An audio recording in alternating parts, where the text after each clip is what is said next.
Jedno pitanje, kako će čovjek postupiti u džamiju kada uđe i zatekne da neko klanja sam?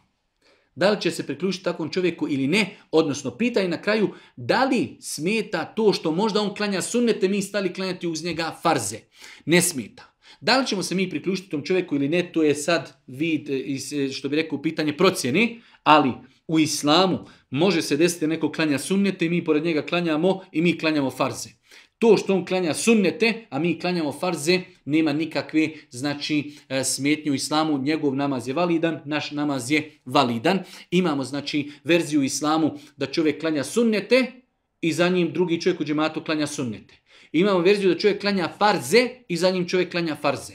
Imamo opciju, čovjek klanja sunnete kao imam, a za njim ljudi klanjaju farze. Kao što je Muaz ibn Džebel radio, hadis u Buhari i Muslimu, klanjao bi s poslanikom jaciju, farze.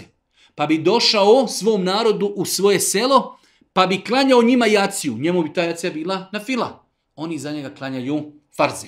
I imamo obrnuto da čovjek klanja farze, a i za njega ljudi klanjaju sunnete. Sve četiri su opcije po islamu dozvoljene.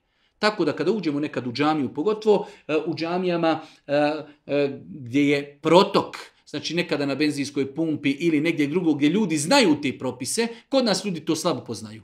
U arapskom svijetu, znači neko klanja u mešćidu, drugi stane i pored njega klanja, nikog ne pije se klanju sunnete, si farze, ili akšam, ili jacija, niko ništa ne pita. Priključi se klanja, ovaj koliko klanja, ovaj ustane, naklanja svoj dio i to je to.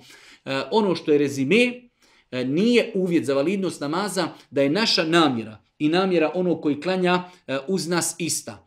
Možemo klanjati, znači imamo opciju da čovjek klanja sunnete, da uz njega se klanjaju sunneti. Da on klanja sunnete, da se uz njega klanjaju farzi. Da on klanja farze, da mi uz njega klanjamo sunnete i da on klanja farze i mi klanjamo uz njega farze. Sve četiri opcije su u islamu dozvoljene.